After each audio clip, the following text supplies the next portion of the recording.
Welcome to the Ask a Cycling Coach podcast. You're jumping halfway in. Usually before we record, we have these chats, and sometimes these chats go longer than others. Hannah, you and I, and this is Hannah Otto, by the way. So Scott Bikes, Competitive Cyclists, Pearl Izumi, the whole team that supports Hannah. Hannah, it's good to have you on.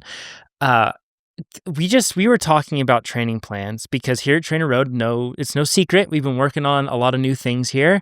I was just giving Hannah all the behind the scenes updates, so don't go to her Instagram and ask her for what those updates are. She's sworn to secrecy. But we're talking about them, and we're talking about training volume and how complicated it is. What we see is that athletes, when they routinely do long rides, like when I say long rides, like 4-ish hour plus rides on the weekends, if you were to run like a glide path, like if any of you play with like investment software or something, and it's like you increase your contribution and then you see that by the time you retire, you get to a higher point. It's kind of like one of those things.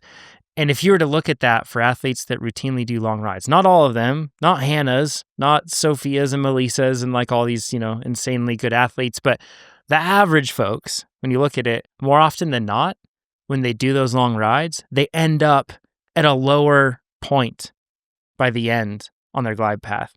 And Hannah, you coach athletes, you've dealt with this a lot. I think that from the outside in, especially because gravel racing is so big and it's all so long and everything else, everybody has this opinion that they need to be doing an 8-hour ride prior to Leadville because that's what their time goal is. Do you bump into this? Like, how do you manage it? And what do you see the outcomes?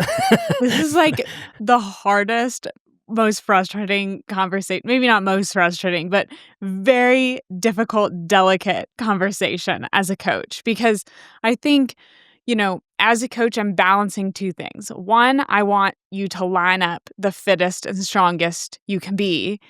And I also want you to line up with the strongest confidence you can have. And for some reason, these two things don't always seem to go together. And the long ride conversation is the one that seems to always get in the way. So when someone's training for Unbound, inevitably, always at some point in the plan, somebody comes with, well, I haven't done a ride X amount. Everyone has a different number in their mind, but it's usually beyond what we need to do. So, beyond 6 hours, like, well, I haven't done an 8-hour ride or 10-hour ride or whatever it might be. And I just don't feel confident because I haven't done that and I don't know. And am I going to be able to do it? And this and that and the other. And I reassure them, we reassure them like, it's going to be okay. We save that for race day. But the confidence and I really need to know. And so eventually it's like, okay, as a coach, I'm balancing the confidence factor. If this athlete really feels like they need to do it, let's try it out. Maybe that'll be the difference. Then you give them the ride. Then they come back. 2 weeks later, they're still tired, failed workouts. Like, now I'm not confident because I haven't hit my intervals. And teeter-totter flipped. Exactly, the teeter-totter. And so I think this is, and I've been doing this long enough now that I always have that conversation ahead of time now. Like, if you do this, this will be the outcome. And if you don't do this, this will be the outcome, right? Like, you can lay it all out. But at the end of the day, this is something that we were saying before we got on this podcast. Like, I can't take your bike away. Like, ultimately, you make the call. I'm here to advise you. I'm here to tell you what's best. But I think it's important for people to hear this, from us in this context as well, because we're laughing, we're jesting. There might be a small amount of hyperbole involved so we can all laugh. But then you step back, and when we're on the phone having a very real, hard heart-to-heart, and it's less funny, you can think about this conversation and remember, like, it's funny, but it's also real. Like, one of the worst things you can do is overcook yourself in the name of confidence. Like, one of the things we'll say is, like, touch the fire to make sure it's hot. Like, we don't need to do that. You're just burning yourself it's a little bit over and over. Yeah, it's a great analogy for it. It's, we've talked about this here at TrainerRoad. We've built a lot of capable and really powerful tools, and what we have coming out soon is even more, and it's really exciting. And what we were talking about, what brought this whole thing up, is that we've also learned that we need to create different things to protect people from themselves as well.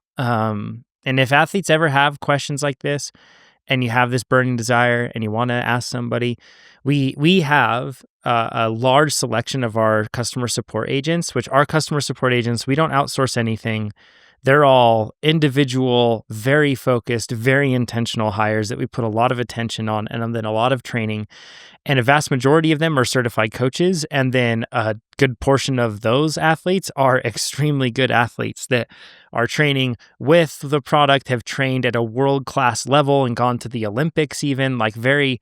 And if you ever have questions, doubts, or concerns, you can always just jump on a chat or send an email to support@trainerroad.com, and you're going to get like a really highly qualified person to be able to maybe talk you off the ledge of going off and touching the fire. They'll let you know that it actually is hot. So Trust that's yourself. great. That's the key to this, is you don't need the confidence boost. You should already have it. You are fully capable. If you've done the training, believe in it. And show yourself on race day, not a different day. Well said. Hannah, we're going to talk all about sweet spot and tempo training today, the gray zone, as people call it. And this is because we're getting a lot of questions about different sort of training because people are looking ahead to the coming year. They're also looking at like how to fill their off-season time. So we're going to focus in on that, and that's going to be the theme for this one. But before we do that, I would be remiss if I asked you, what would Hannah Otto, the triathlete, feel if she knew that someday she would be finished 12th at the World Championships in mountain biking? Like, congratulations, by the way. Thank you. And Yeah. like, what does that feel like? Like, if you look back, you probably never thought that you would get to the point of being like a person. I'm sure you wanted to race on the world stage with the best racers, but in a discipline so niche and complicated as mountain biking, like, it's a massive achievement. Thank you. I really appreciate that. I think, in the world of moving goalposts, it's really important to pause and think about those things. Because I'm super happy with 12th, like, especially on a course like that demands so much. I know you had a whole podcast with Keegan, so I won't go into it, but just such a challenging and unique course. I'm really thrilled to compete near the front. And it makes me excited for what else is to come, but I also want to pause and just be happy with where I'm at also. Yeah, incredible job. Such a cool course. It sounds like next year's in Italy somewhere, and it sounds like it might be a pretty darn cool course too. So that's really exciting. That'll be great. You came back from World Champs, and then you had to race Shawamigan, which, I mean, you wanted to race Shawamigan. I know you look forward to that race, so I don't want to say had to, but it had to have been tough, like, managing the jet lag. And I know that I like paused before adding this into this podcast because I was like, Jonathan, talk about a first world problem, like a person traveling back from Europe from a world championship in racing. So I get it. But at the same time, it might be helpful to some athletes on how to adjust to time schedules. Do you have any tips that you did to adjust back from the European time schedule back to Wisconsin in the space of a handful of days before you had to race? Ooh. I mean, yes, there are certain tips, and everyone is going to respond differently and handle it differently. Like, some people swear by this, that, or the other, be it like melatonin or this or that. I haven't really found any of those things to be something that's consistently reliable. So to me, that usually just means like, oh, that one went better than another one. But it's just getting back in your routine as quickly as possible. I think it's staying as calm and centered as possible, and then focusing on things like hydration and nutrition, which often go out the window when it comes to travel. So this one, like you said, kind of first world problems, but this one was very unique in that, I flew to Europe about 6 days before World Champs, was in Europe for 6 days, raced in 7+ hour race. And then, and I just share this because I think it's really fascinating. Like you said, the little triathlete back in the day, like, there's a whole side of professional racing that people don't see. And it's the managing of some of these things that you wouldn't think like, oh, that's an athlete's job, but it is. It feels like sometimes I'm a travel agent and everything in between.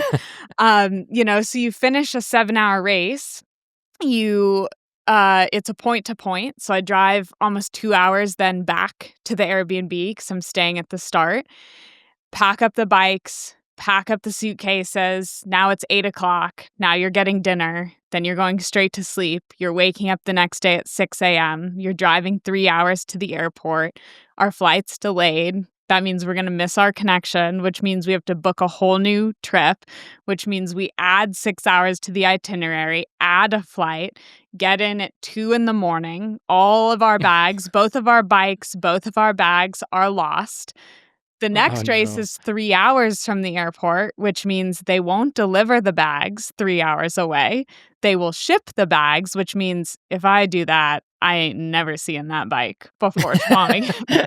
So now we re-plan our accommodations. So now we're just staying in Minneapolis at an airport hotel, calling the airline every couple hours. When are the bikes coming? Are they on the flight? Or, these things, and they happen. It happens. Yeah. But it's still stressful and hard on your body. Like everything I just listed is not recovery. But the interesting thing is to not just think about it in terms of, oh, wow, that's really stressful and really tiring, but to actually think what's happening in the body during these moments. So after a long race, your body's already in this state of hormonal and physiological stress. You have elevated cortisol, you have muscle damage, and now you're getting on an international flight, which affects your circadian rhythm, which again it suppresses recovery, and it does that by suppressing recovery, again, hormones. So that's things like it suppresses your growth hormone, it suppresses your testosterone.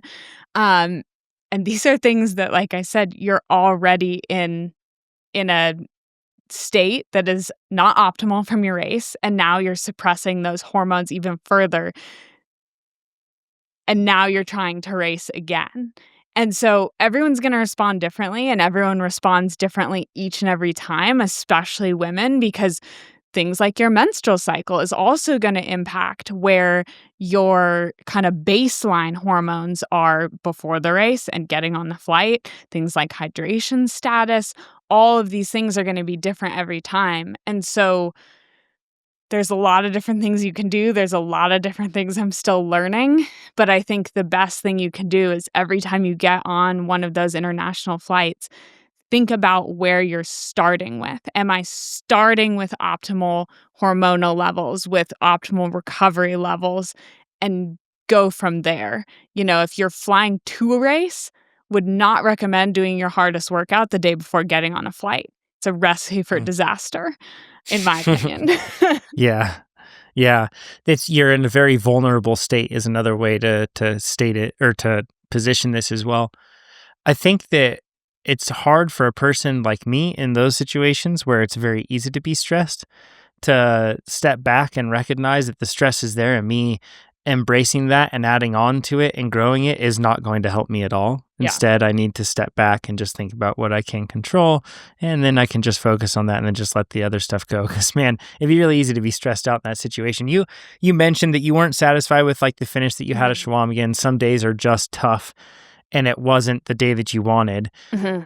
How do you psychologically rebound from a disappointing race like that, where you had expectations in one spot and you weren't able to meet your own expectations? Yeah. I mean, I think the first thing you have to look at is why. And if there is a clear why, understanding that and making changes accordingly. So for me, this why was pretty clear. It's like, okay, I raced the world champs 7 days ago, 7 days ago. That was a great result. My fitness has not changed since then. This was an off day. I traveled internationally. Likely, my body is not in an optimal position. That is a bummer. I am disappointed. Not going to be the case for Little and Big Sugar, so we can move on. So I think the first thing is to intellectualize it, to understand the reason, to either fix the reason, and then to move on. I think the other thing that I've reflected on with this is it's part of having a long career. And that's something I'm actually very grateful for, is I think sometimes in the scope of professional athletics, you will see someone come in and have what feels like a perfect season. And that's one season, though. That's not an entire career. If you have decades long of a career, you're going to have bad races. And I want a career that is decades long. And so having ups and downs is therefore a part of that. And so when I pause to think about a result that I'm not happy about, I can also pause and think, yeah, because I've built a career that can withstand this. I am not so fragile that a single negative result uproots everything I've built. It's just a tiny blip. And so it becomes easier then to move on and know I've built a large enough foundation that this doesn't impact it. And it becomes a little bit easier to move on. I think it's also a moment to pause and reflect on, what is most important and re-ground yourself in that. I think especially this time of year, it's the end of the season, everyone's getting tired, so it's a really beautiful time to do that anyways.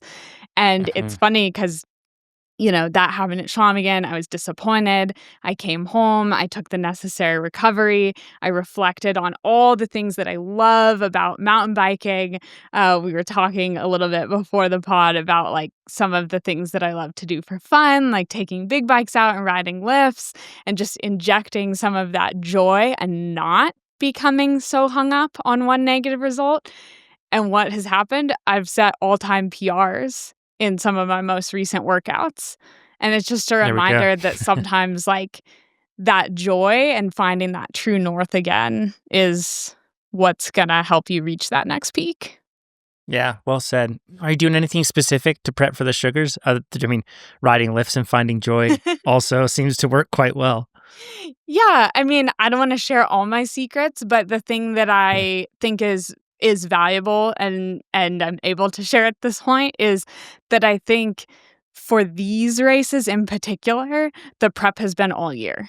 And I don't mean like the workouts you've done. I mean the way you have structured your entire year, because it's a long season for most of us, months and months and months. And whatever you did back in January, February, March very well could be impacting you now for better or for worse. And if you are too far in a hole at this point, no amount of recovery is going to pull you out in time for those races. And so I think my prep this year has been largely centered around making sure that I'm feeling really fresh and motivated and excited for these races. And I am. So I feel like we've structured this year really well and excited to see what happens. Plus, I'm so excited to finally have a true mountain bike race in the Grand Prix. So that helps too. Yes. Yeah, it's going to be awesome. Like a real proper mountain bike race. Oh, thank I'm going to be there racing it too. I'm looking forward to it, Hannah. Yeah. Have you raced that course before? No, I think I've ridden, it's really hard. I tried to look at the course map and then also look at my personal heat map, but then I realized that the big ride that I'd done in Bentonville, I actually didn't have a bike computer at all. It was lost with the bike that I flew with, so I just was on a borrowed bike. So I've ridden like 60 miles of trail and on a loop that is, I think, somewhat similar to this. Like I've ridden ledges and I've ridden some of the other like hallmark trails, they ring a bell. But no, I've ridden there a ton. I've never raced it. And all you East Coast guys are probably going to be like so good at being punchy and technical and keeping it all perfectly online. It'll be very different for this like West Coast big long climb high speed guy. So, but I can't wait for it. I'm really really looking forward to it. It's the thing I've looked forward to the most all year. Oh, like awesome. Even more than all the other events I've done. It's real mountain biking. So I can't wait. If you're there, go say hi to Hannah. And come say hi to me. I'm going to be pre-riding like sections of the course leading up, like Thursday and Friday. And then Saturday might be like some sort of a shakeout ride or something. If that's of interest to people, let me know. And if there is if we want to do like a TrainerRoad shakeout ride, let us know in the YouTube comments. We'll post this on the forum, see if people want to do it too. Could be fun. Maybe, and depending on like what the schedule is for some of these athletes like Hannah and stuff, it'd be cool to have Hannah along, and maybe some of the other athletes too. It'd be fun. So It'd be fun. If there's interest, let us know. Maybe we can get Kodiak to bring pancakes or something. So. Okay, James, send in this question. We're going to jump right into these questions here. I've just finished a 2-week off season and want to get ahead of next year's build with a couple of focused training blocks. Accordingly, here are my questions. Number 1, I want to increase my FTP above my historical high of 297 at 71 kilograms. So that's a fit athlete right there. I want to do a targeted block of exclusively sweet spot training 4 days per week, and then they mentioned that on Sunday, they have Sunday Fun Day endurance, which probably isn't actual endurance, just going to say, for 3 weeks. So this is their plan, 3-week block of 4 days of sweet spot per week. Is this a bad idea? And I want to mention first on this one that we actually have had a plan that was intentionally kind of like block periodization, a sweet spot base, high volume, and it had 5 days of sweet spot in a single week. And then that was like you built and then you deloaded. It was like 6 weeks basically, and you had deload periods within there. And that plan for the right athlete would be like amazing for them. It would really, because and we'll talk about this, but the crazy thing is with sweet spot, like you can do a lot of it and actually still recover. So I'm glad to see that you're thinking of just doing this for 3 weeks, because the thing, we saw a lot of athletes that were like, nope, I saw a lot of improvement from that. So I just kept putting that block on my calendar in perpetuity. And next thing you know, that's all they're doing. And they start to kind of plateau a bit. What are your thoughts on this, Hannah, of doing this block of 4 days per week for 3 weeks? That's sweet spot training. You just said exactly what I was thinking, which is for this 3-week period, that's likely, depending on what you're already doing and all that stuff, it likely is fine. It likely is going to work really well.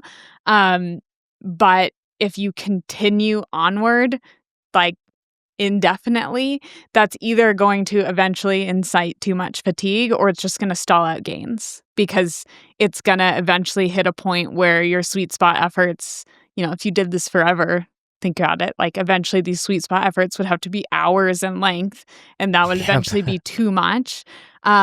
Or you wouldn't get to that point. You would just keep doing the same workouts over and over, and you'd plateau and stall out in gains.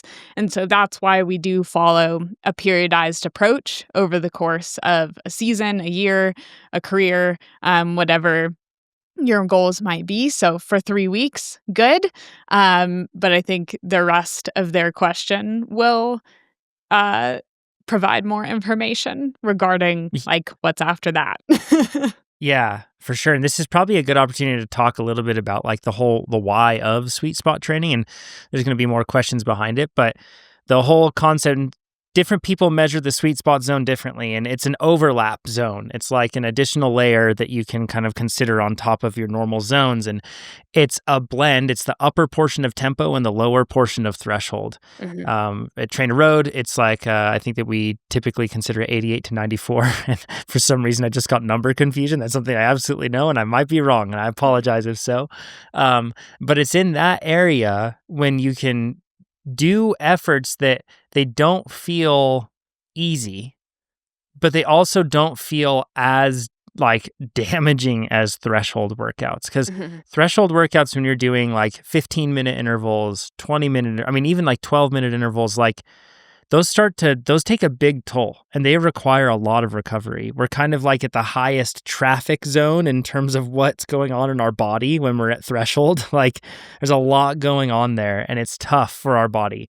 So if you do though that threshold work, you really have to make sure that you're spacing out. Like you have an easy day thereafter, and you probably don't want to have another really big hard threshold day right after it. You'd want to space it out. And you certainly, in most cases, you're not going to want to do more than 2 days of that in a week, right? So whereas sweet spot work, you can actually even do like back-to-back sweet spot days. You can get away with that because it's giving you much of the benefit, but without all of the extreme levels of fatigue that you get when you get really close to that lactate threshold, and things ramp up exponentially in terms of damage and fatigue and byproduct.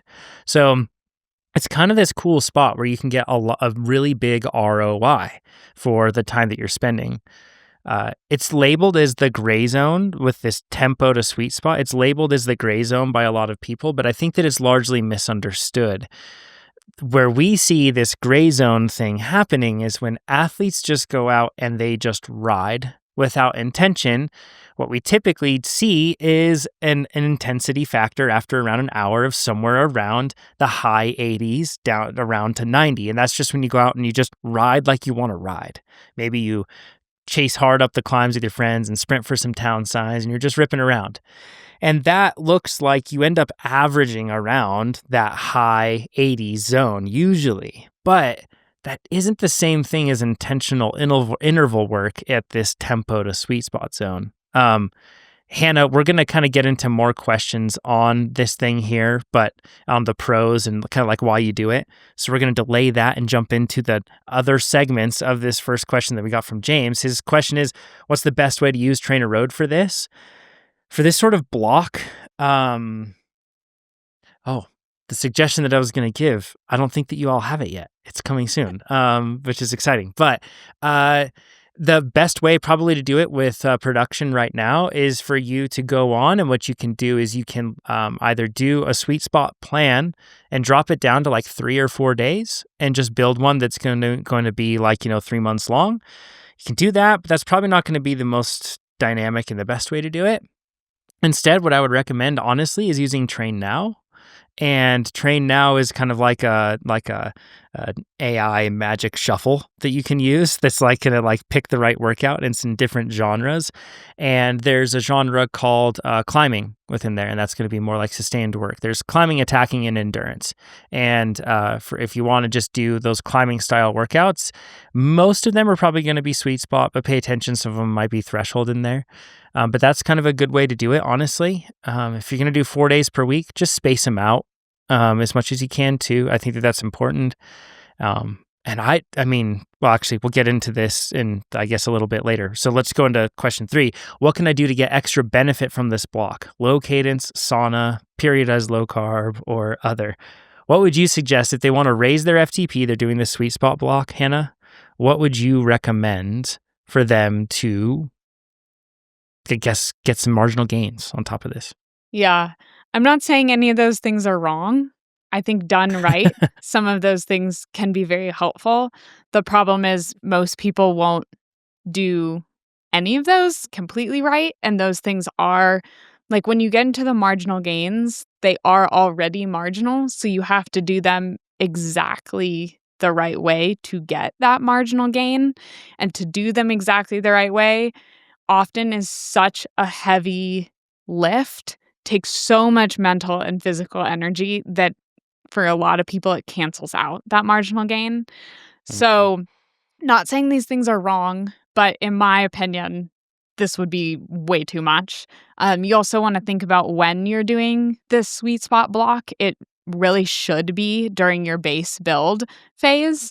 And so you're really working on your aerobic adaptations, and thinking about what you need during that period isn't some of this like maybe pointy end stuff, like if you're doing sauna, for example, for before your key race or something like that. Yeah. And so like marginal gain wise, I would say you should be focusing on the recovery aspect. You should be focusing on your sleep. You should be focusing on your nutrition and making sure that you're recovering from each of these workouts to the next so that you are optimizing each and every workout. If you want to add something to really benefit, to change your physiology in a way that is beneficial, I would say that's strength training, because that's something that you could put into this base build phase.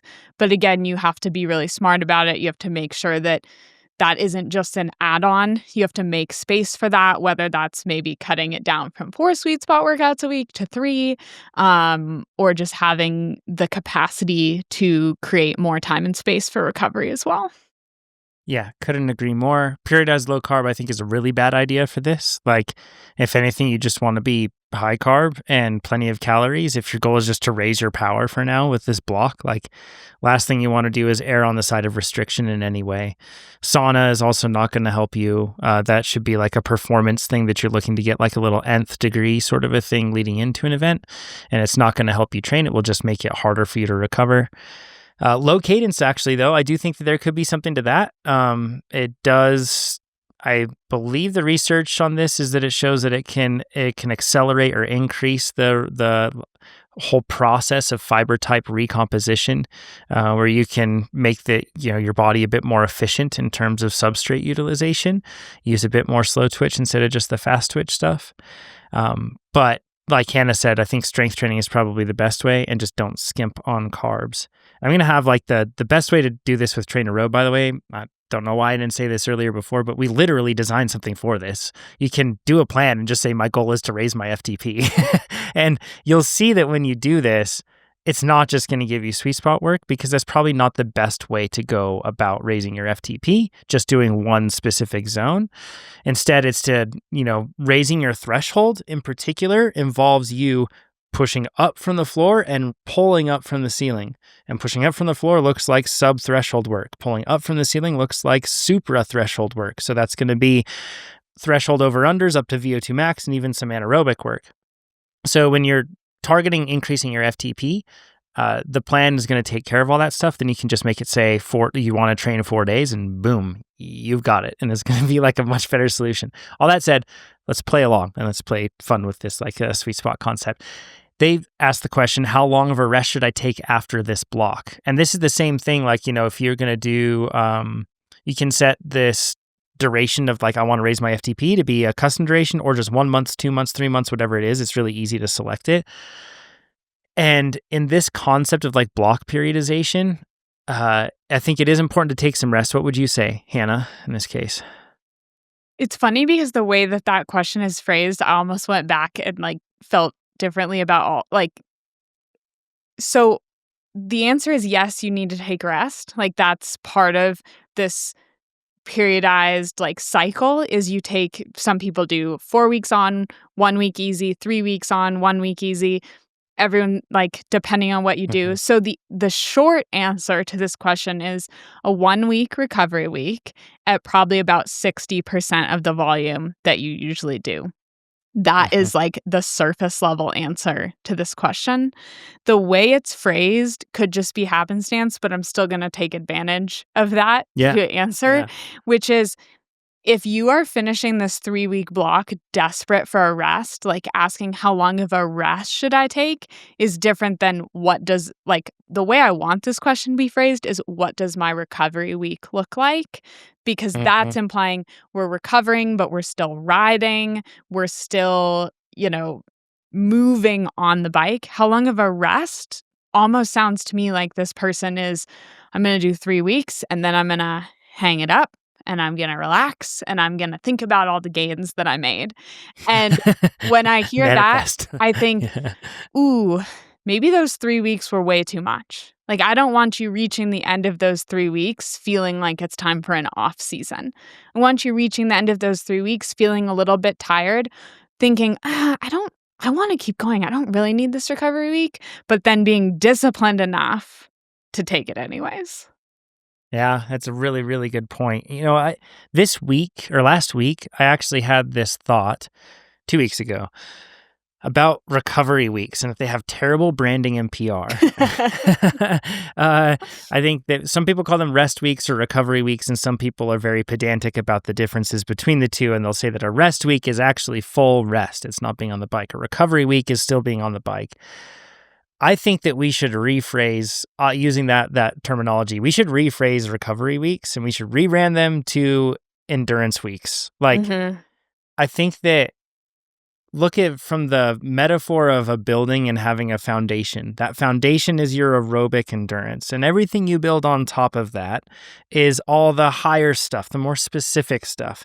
And as you build higher and higher, put more weight on it. Maybe you build a little far to the left or far to the right. It strains that foundation. And if you don't go back and revisit that foundation, the cracks not only start to appear, but they start to widen when you don't spend some time doing that.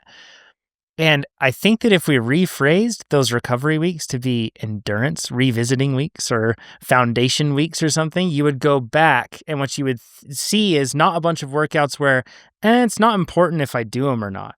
And it's not important if I actually stay in the endurance zone. I can just ride how I want. I'm fine. Like there's no goals this week. There's no specific. It's just like I see a very basic endurance workout. So that just means I can ride however I want. We see that so often with athletes either going on one side of the spectrum or the other, doing way too much during recovery weeks or just skipping workouts and not taking them seriously. And as a result, the cracks in your foundation are still there and they're widening. But when you just are very diligent and you just stick to doing that aerobic, lower aerobic work that you're going to do for that week, I think that it has profound impact on your body's ability to be able to build higher after that. And it's interesting because you mentioned like the 60% of volume, and that's roughly kind of like the general rule that you try to follow with that. But remember that 60% of volume is being accumulated through endurance work. It's not being accumulated through exactly what you did, just 60% less of it. So as a result, you're actually doing a meaningful amount of aerobic endurance work by the end of that week. So to your point, Hannah, it is so important that I don't think any average athlete, honestly, should ever be finishing the end of a training block and feeling like, I cannot wait to just stop training. And I can't. That's probably a really good sign that you're too close to the edge, because all of us have way too much going on in our lives and other complexities that are unpredictable that are going to take up more space or less space at any given time. And if you're right on the edge, you're going to get knocked right over. So, and then training becomes a burden. So we probably should never be to that point. And if you are, you need to back down on the training and or focus more on carving out space for your recovery. But man, it just is so much easier to avoid that if you manage those endurance weeks or those recovery weeks better and you just are diligent with them. I don't know if you have thoughts on that, Hannah. Yeah, I think I love what you said about some people will go into a recovery week and think that, well, because it's a recovery week, I don't need to do the work. And one of the reasons that I hear people cite for that sometimes is, well, I just feel terrible. Or I felt tired today, as if that's a negative thing. But what I always remind people is good. That means we timed this perfectly. You should feel tired during a recovery week. A recovery week is actually not the time to be going out on every ride thinking, wow, I feel excellent. That means maybe we didn't push quite far enough. And so you're going out on these rides. They're easier by design. They're still important, though. And it's okay if you don't feel great. That's why they're easier by design. And that's just my encouragement to you, because sometimes people get thrown off on that. Sometimes people spend their whole recovery week worrying about feeling like that when they start the block next week. Just take it day by day. It's okay that you don't feel great. It's by design. Stick to the plan. Well said, Hannah. His last question, what would you recommend as my next block in order to meet my goal of a new FTP PR? What do you think, Hannah? Assuming that this athlete just did this focused sweet spot block, which we've already talked about is probably not the best approach, but what would you encourage them to do after that? Yeah, I mean, 4 weeks honestly isn't that 3 weeks into then a recovery week isn't that much. So if this is at the beginning of your year, you're still needing some form of base. So I want to have that as a caveat that your base needs to be built up much longer than a 4-week period.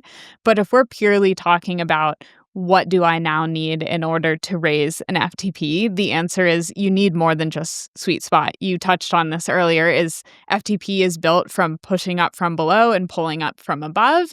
And so if you've been pushing up from sweet spot, now we need to start pulling up from above. So you're going to start moving into actual threshold workouts, actual FTP workouts. And if your base is big enough at this point, you will also eventually move into VO2 type workouts, which you're not just going to slam into like 5 minutes at VO2. These are going to start with things like you also mentioned the over-unders. We are just tapping VO2 and then coming back under and tapping VO2. And that's how we inch up into those things. And eventually that 102% of FTP, 105% of FTP. Eventually that becomes your new FTP. Yeah, yeah, very well said.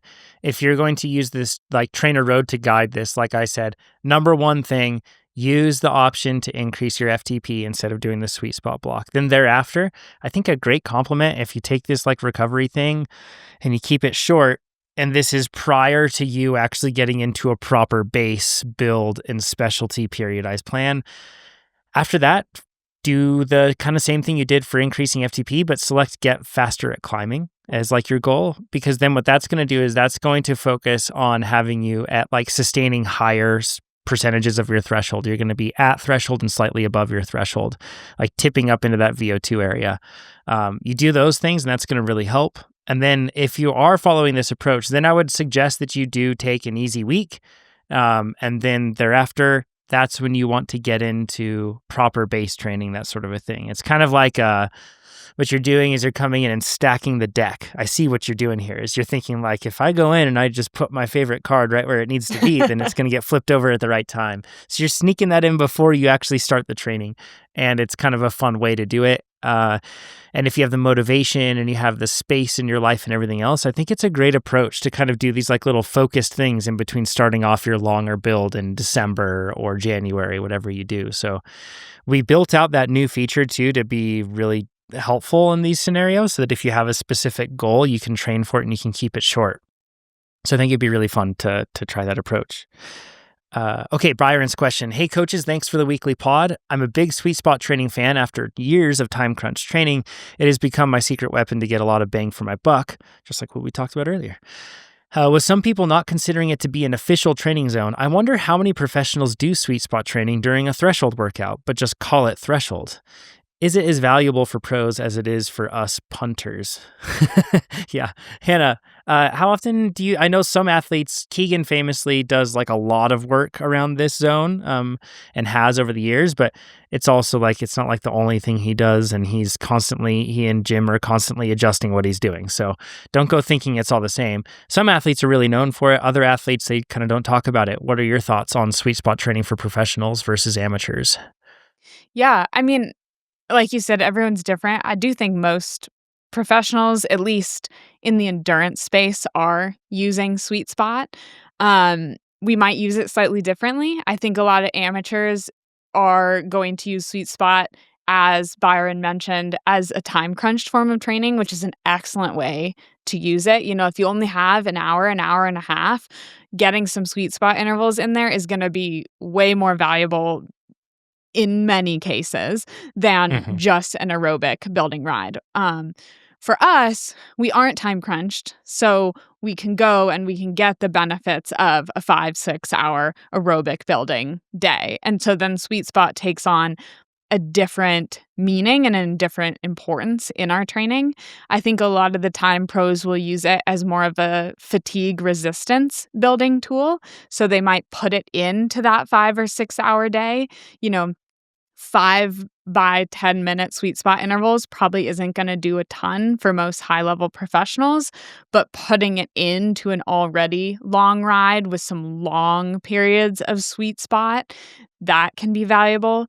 Or putting it in at the end of a ride. You know, maybe you have some VO2 intervals to start the ride and then you're finishing out with 30 minutes of sweet spot.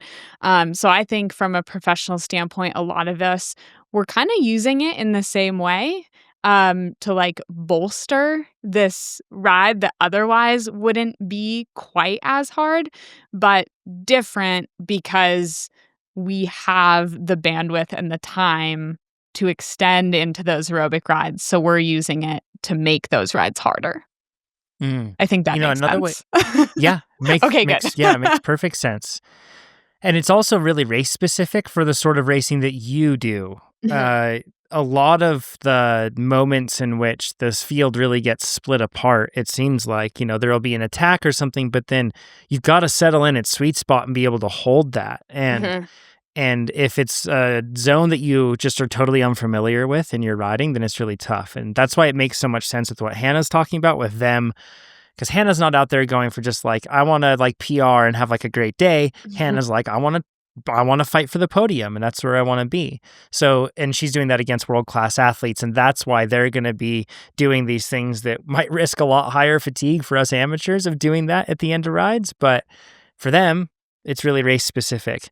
Another way I see a lot of pros using it is by partnering it with low cadence. So like they'll have on their ride, if they go out and, like you said, 5x10, 6x10, 7x10, whatever it is on sweet spot, or, if it's 15-minute intervals, they'll do that, but they'll do SFR work, as it's called, or just low cadence work. And so they'll be pedaling somewhere between 50 to like 65 RPM with that, and trying to do that sweet spot sort of intensity while you are riding at that cadence, with the intent of building up force production, increasing fiber type recomposition rates, like we talked about, kind of building efficiency, right? And your ability to be able to put out that power. And they do that almost exclusively seated.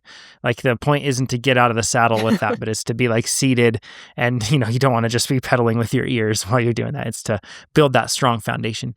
So that's another way that I see them using it. And you'll notice that a lot of our sweet spot workouts, they have instructions running you through cadence drills, various different cadence drills, and low cadence drills are quite common with those lower like sweet spot intervals.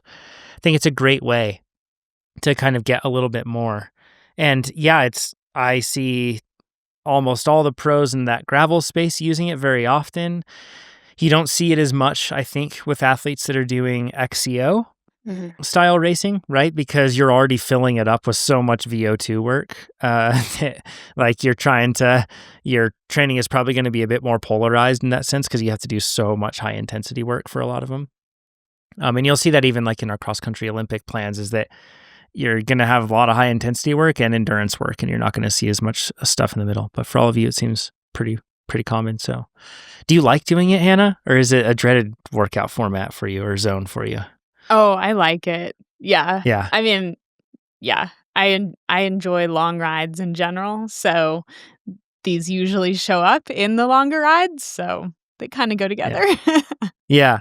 The next question from Owen is probably about the neglected power zone that exists. Like, it's the one that no one ever talks about. Owen says, I have 2 questions regarding tempo work.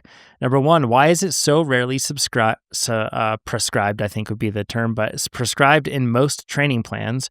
And why do I never hear of pros doing it? All they ever share is either threshold VO2 or endurance. And number 2, I've recently made an adjustment to interchange one endurance session per week for a tempo session of 3x15. And frankly, I'm feeling far stronger on the bike now. I now have 2 endurance, 1 threshold, 1 VO2, and 1 tempo. Is this a good structure, or am I missing out on the extra endurance benefits? So I looked, and this athlete didn't have a TrainerRoad calendar linked, and I couldn't find it by their email. So I don't know if they're using TrainerRoad or not, even though that framework is like what you described there is what a lot of our plans might have, depending on your goals. But let's go to the first question. Why is it subscribed or prescribed so rarely in plans, he says, and then do pros ever do it? Do you do tempo work, Hannah? And that's like going to be even smaller. That's going to be 75. And then if you consider sweet spot to be a zone, 75 to 87%, right, is like where it is. But in most cases, it might go up to like 90-ish% if you don't consider sweet spot a zone. I think that most people do tempo. I think a lot of pros call it endurance plus. It is slightly different.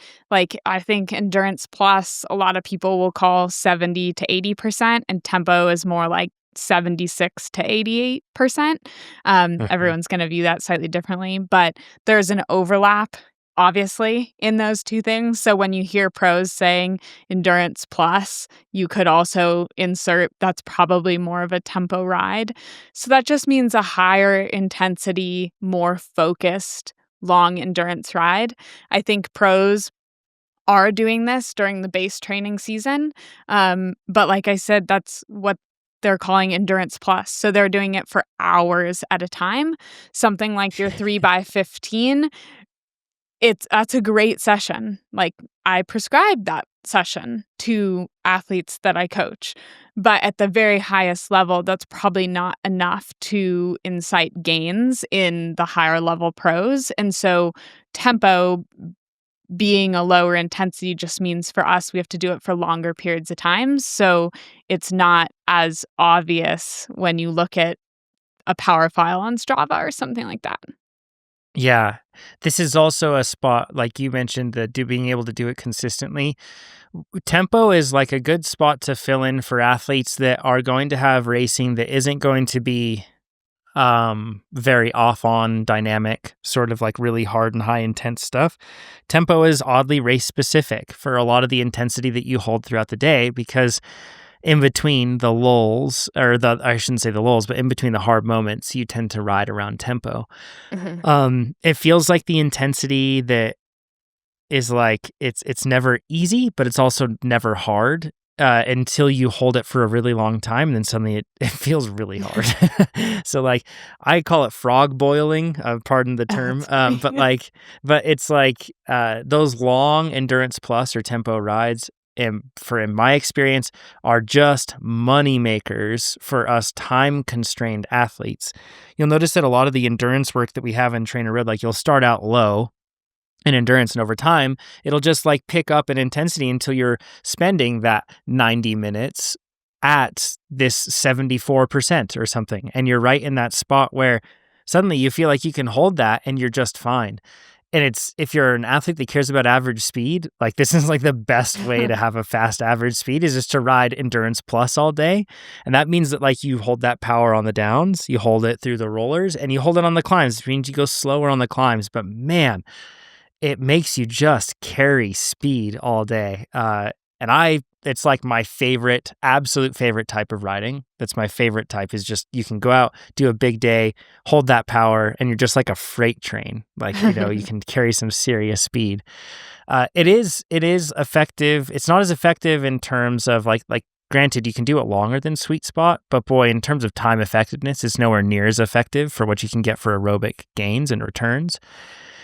And it's also worth stating that I think a lot of athletes, when they go out and do endurance work, and it should be intentionally low endurance work, they're actually doing tempo work. We see this really often too, where athletes are like, yeah, I mean, like it felt easy. And I'm really guilty of this too, where I go out on an endurance day and I like to go to the top of the zone, and heck, it feels a little higher, easy to go a little higher than the zone. And before you know it, I made it a tempo day. Now, you do need some time to recover after those rides compared to an endurance ride. Like it does take up more. So it is, I think it's helpful, but if you turn all of your endurance work into tempo work, that's a recipe for you not being able to perform well on the higher intensity workouts that are really moving the needle. You're just going to blunt and nerf yourself. So in that respect, it's good, but it should not replace endurance across the board. And I think that's like a big mistake that I've personally made, and I see a lot of athletes make. In terms of their structure, Hannah, where we see that they have 2 endurance, 1 threshold, 1 VO2, and 1 tempo, that sounds great if that's like what they can handle, right? Yeah, yes, I think it's good for like middle of the season. Like I wouldn't do that year round. I'm curious if you do feel the same. Personally, I would not do that year round because it's not following a periodized approach. So you're more likely to plateau, and you're more likely to become what I would call a perma-fit athlete. You're always fit, but you're never like at your peak. You're never hitting maximum potential.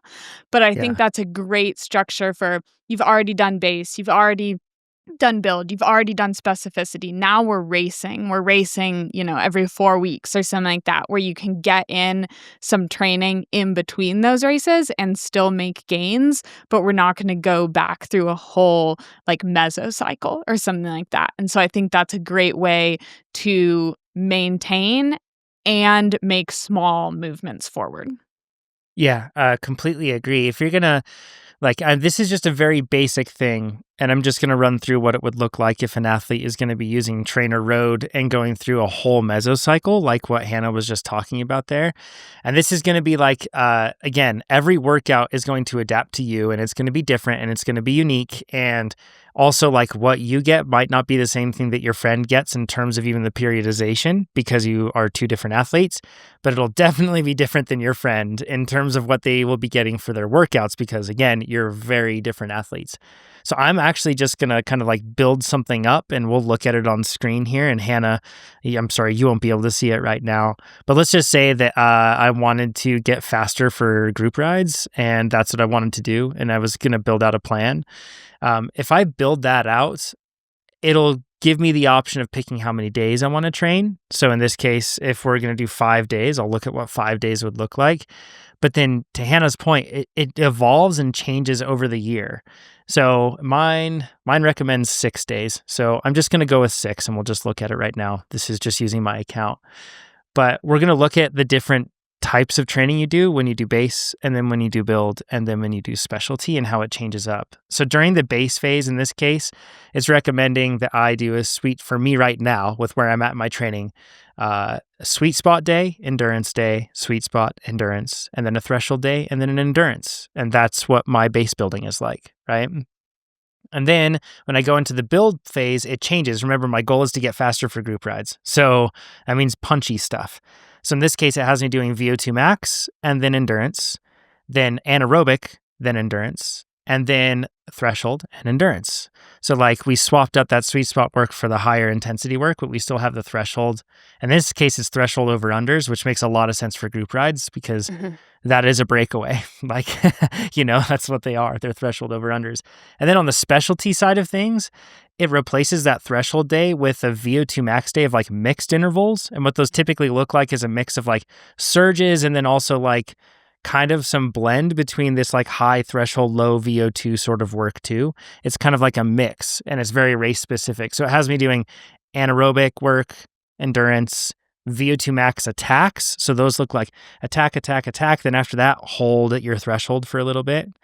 And then endurance and then VO2 max mixed intervals like I talked about, then endurance. So if I wanted to do 2 days a week, it would prioritize the 2 high endurance or high intensity days and it would drop the other one and make that endurance.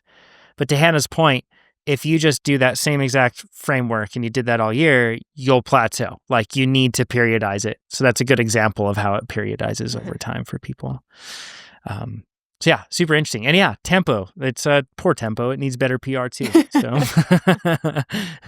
Hannah, David's question says, hey, TrainerRoad, I hope you can help me out with sweet spot training. I found that I struggle with breathing during sweet spot work. When a workout has instructions reminding me to breathe, I most often do all right. Looking into a pattern of proactive breathing or locking into a pattern of proactive breathing in and out on a controlled rhythm.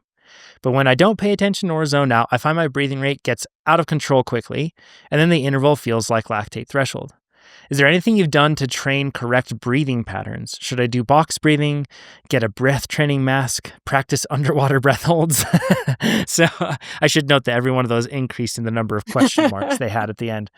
I wonder if this is specifically these athletes dealing with being able to control their breathing patterns. I don't believe that that's specifically unique to sweet spot, but maybe this athlete is doing more of it right now. And then as a result, they're starting to see it a bit more. With that said, sweet spot could be an interesting one where this is really highlighted because I think it is in between ventilatory thresholds. And so you're kind of on that edge of I'm breathing comfortably, but also if I, like they're saying, if I lose focus or if it's a bad day or if I get stressed out, I very quickly cross over into the VT2. So I could see this being highlighted during sweet spot, but please continue because I don't think this is sweet spot specific. I think that's just a place this is being highlighted in your work. Very good point about it being at the tipping point of VT2. Hannah, that was one of the points that I wanted to make, so I'm glad you did. Yeah, I don't think that this is inherent to a specific zone, though, other than the fact that you might be close to VT2. But you could even see the same thing, I bet, around VT1. It's just like not as apparent.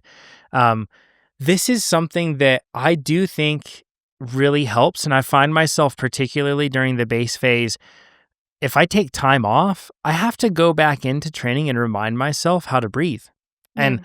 I don't know, maybe it's just me and maybe it's like a different experience for everybody else listening, but I do have to remind myself that my breath isn't inherently tied to my cadence or the effort, but I am in control of how I can breathe on the bike. And it's just up to me to decide what that is. And you can see that difference in newer cyclists where their breath is purely subconscious and it isn't being controlled by them consciously, and it can get out of control pretty easily. Hannah, is this an area that you have focused on, or has this ever been a limiter for you, is in breath rate or controlling your breathing? To me, this is I mean, it's going to be different for everyone. So I'm speaking for me personally. For me, this is a focus thing. So I think this is multifaceted in that one, if you become distracted entirely, your breathing can get out of control because you're not thinking about it. Or if you're working on something else in your riding, be it cadence or body position or something like that, and you're really honed in on that specific thing, then again, your breathing can fall to the wayside. And so I think this is a practice in attentional focus, and it's something that I think you need to work on, or I do work on, but I don't do it through other things. I do it Mm. through making that my piece of attentional focus for the workout. Today, during my intervals, I am thinking about my breathing, and that is what I'm locking in on. And I'm focused and I'm practicing holding focus on that thing. And then when, over time, as that becomes more natural, then we can start focusing on something else and the breathing pattern stays. And then that thing becomes natural and the breathing is back. Like we need to bring it back. And so that's Whack-a-mole. where we're constantly we do constantly shift. But to me, this isn't something that you're training through, like you say, box breathing. That is for nervous system regulation. That's not for training. Breath training masks, those typically aren't highly effective. Underwater breath Good holds. way to panic. Yeah. Underwater breath holds, that's not for this type of work. I don't think this is a lung capacity issue. This is an attentional focus issue. And it's about spending time with that attentional focus, and focus is something that you can increase. And my encouragement to you with this is that we do have to constantly reset focus as we build that muscle and as we get stronger in our ability to focus. And I think the best reset you can do when thinking about breathing is a big forced exhale that can sort of ground you. And that's what I will sometimes do, like in my training, if breathing is the focus of that workout. And I find myself getting really like big exhale and then go again. And I think Yeah. that can be a really good reset. Absolutely. There's a lot to indoor training where I think you can develop this very well because you can control the stimuli and everything around you, so you can really focus in. I feel really mentally locked in and strong after I come out of the dark, cold winter months when all I'm doing is just riding the rollers. And this is one of the things where I think it's really important that cyclists bring in all the forms of entertainment that they can when they're riding inside. And these days in 2025, if you got a screen, you can have more entertainment than ever before. So like you can watch every race that you can think of. You can watch any TV show, movie. You can ride in Zwift and engage with a massive cycling community and all this. You can really have a lot of things. And I've found that there are certain rides where I don't want to have all those distractions. And instead, I actually I like to have music because that kind of controls my subconscious a little bit and helps it lock into some sort of rhythm and have something to lock into. But sometimes I just like looking at the graph, like the TrainerRoad graph. And because what it does is it forces me to not avoid what I'm doing, and instead it forces me to hyper focus on what I'm doing right now. And there's two ways to do it. You can try to distract yourself and that can work, but I think there's power to when you can really focus in on what you're doing and be very present, not ignoring a single part of it, and know that it's okay and you're in control. And when you can do that, it really builds a lot of confidence, calm, and poise, when you are riding at uncomfortable intensities and in uncomfortable situations. Mhm. And I think that's a strength that indoor training builds that's really unique. And I think it's also a strength, going back to what we talked about earlier, about that like end plus tempo work and sweet spot work, these longer intervals, or if you're doing end plus, you might be riding there for hours, right? Like, and if you're doing that really long work there, it's it's that subtle building up of fatigue and discomfort that suddenly becomes much larger than it would be otherwise. And if you can dwell in it instead of pull yourself out of it, then you can start to actually build a relationship with it and be comfortable with it. Mhm. Stops you from running from it. It stops you from having that fight and flight response, which then spikes your breathing and gets it out of control. And it's really helpful. So I do think that there's something to not just distracting yourself from it, and instead, like Hannah suggested, come up with a mechanism of resetting your breath and then really focusing on what you're doing. Really good Yeah. advice, Hannah. Well, when you're focusing on something this intentional, like you said, distracting from it doesn't help. Distracting from it is actually like we're on boss level now. Like we have to Yeah. work through the ranks of this. Is at first, you might have to turn off all stimulus, focus just on your breath, focus on belly breaths, focus on the in and the out. And as you graduate, you will be able to do that with other stimulus. And because if you are a racer or a competitive cyclist of some kind, eventually you're going to have to do that on your group ride when someone's sprinting up the side and you're standing and sitting and someone's coming from behind and that person just crossed wheels and now I really need a drink and also I'm controlling my breath while all of these things are happening. And so going straight to the distraction is like you are skipping steps and steps and steps of being able to do this efficiently. And so for David, I would say go back to square one, make this it's okay if you have to think about it every single pedal stroke. It will get easier, but right now you're at step one, and that is full focus on this one thing. Yeah, absolutely. Man, you can unlock Jedi mode when you can really get to the point where you're locked in like this. It's really, It feels so good too. Doesn't it? Yeah, it feels really good. It's kind of funny. I'm listening to this right now and I'm getting excited for the cold, dark winter months of training indoors. I know that sounds weird, but I can't wait to get hardened like that again, just to where I can do that. And then you get outside and everything feels easy, mentally speaking. So it's really interesting. I can't wait for it. Hannah, thank you so much for joining us. Thank you. This has been an awesome podcast as always. And again, inviting you all to go to TrainerRoad and sign up if you want to get faster like these athletes who've been talked about here and showing you. But also, if you're going to be at Little Sugar, go see Hannah, cheer her on, or Big Sugar, the two big races of the year that she has left. Go cheer her on, go support her. And if you want to do some sort of a shakeout ride, let us know down in the YouTube comments or in the TrainerRoad forum. Could be fun. And maybe we need to prioritize Hannah's performance, but if she has a spare moment, maybe if we do something like that, she might be able to swing on by. It'd be pretty cool. So Hannah, thanks a bunch. We'll talk to you all next time. Thank you. See you, Little Sugar.